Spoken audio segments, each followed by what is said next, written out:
Hold up, rewind. Let's get this straight. You're telling me Daffy Duck was drafted into the US Army, fought in North Africa and flew the Hindenburg? Yeah, that happened. And if you want the whole crazy story, stay tuned for next time. But right now, we go straight to Berlin, where someone is about to pay the Führer a surprise visit. He's a little guy with a funny accent and a taste for carrots. That's right, folks, it's Bugs Bunny versus Nazi High Command.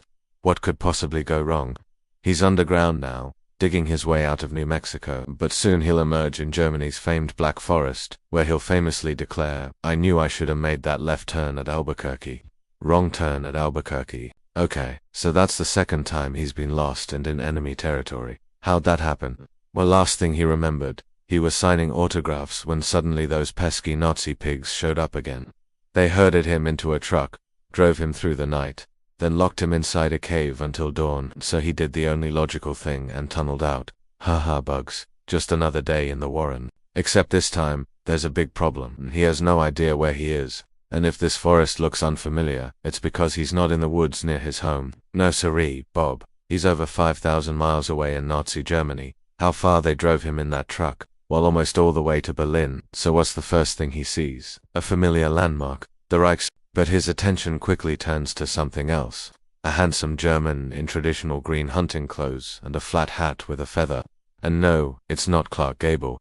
It's none other than Hermann Göring, Hitler's infamous deputy, Reichsmarshal of the German Air Force and soon-to-be defendant at Nuremberg. And now he's about to get the surprise of his life. "Say, mister," says Bugs, "could you tell me how to get to Las Vegas?" And that's all it takes. The mere mention of America sends him into a rage. An American rabbit, he snarls, lunges for Bugs, who runs off. So our hero finds himself in trouble once again. But just how will he escape? Well, the answer becomes clear after he stumbles upon a nearby farmhouse. And you guessed it, he puts on a disguise. First as Hitler, smearing mud on his face, then taking off Göring's medals, shirt and belt, causing his pants to fall down, revealing pink boxer shorts, now as a Valkyrie riding a white horse. He beckons to the approaching Göring with a medieval horn, then dances with him as Wagner's Tannhauser music swells. Before long they're joined by Brunhilde, a stern woman who appears to be leading the entire Nazi Air Force. Wow, she must be very important. So Bugs uses his best baby voice, pretends to be defenseless, then jumps into her arms, and before long, he's riding high above the forest as they fly toward Berlin. So let the Allied troops catch up and finish the job. They arrive at the capital just as Allied planes are dropping bombs all around them. And as soon as they land, who does Bugs see but Hitler himself, standing outside his bunker and watching the devastation. Haha, game over. This time though, he's got an ace up his sleeve, or should I say sleeve up his ace. Because as the dictator approaches, Bugs pulls out a cigar and lights it, then calmly walks toward the astonished Führer and says, "Say, Mr. Hitler, mind giving me a light?" Cue the terrified yelp as Hitler drops his briefcase and flees underground once more. Of course, he's not alone. Soon the entire Nazi top brass is captured, and here comes the best part. They're all lined up, ready to meet their doom, and who appears but Bugs Bunny himself, dressed as Joseph Stalin, complete with a pipe in hand. "How's about another light, boys?" he drawls, and as they march toward their captors, he winks at the audience and says, "Does your tobacco taste different lately?" Get it? It's like a real tobacco ad. Man, they don't write M like that anymore. The stunned faces of Hitler and Göring are priceless, especially as they spot a sign reading "Beware of dog," take one look at Bugs and decide to split. No wonder they couldn't stand the sight of that pipe. It must have been filled with magic beans. Friz Freleng and Mel Blanc, the Jewish directors and voice actor behind this cartoon, infused Bugs with an anti-authoritarianism born from personal experience. As historian Elliot Horowitz argued, Bugs embodied the Jewish connection. It was a defiant act, a representation of Jewish experience in the face of oppression.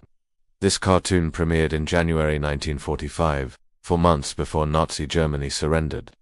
It was also the penultimate World War II cartoon produced by Warner Brothers, and it was a masterpiece of wartime propaganda, portraying Hitler as a child playing solitaire while Göring is nothing but a bumbling fatso, as the narrator says, provided Allied audiences with comic reassurance. Even better, it subverted Nazi musical pretensions by having Wagner's heroic scores accompany Bugs' slapstick pratfalls. In effect, it delegitimized the Nazis' appropriation of German culture and classical music. Of course, it helped that the Nazis had already started shooting themselves in the foot.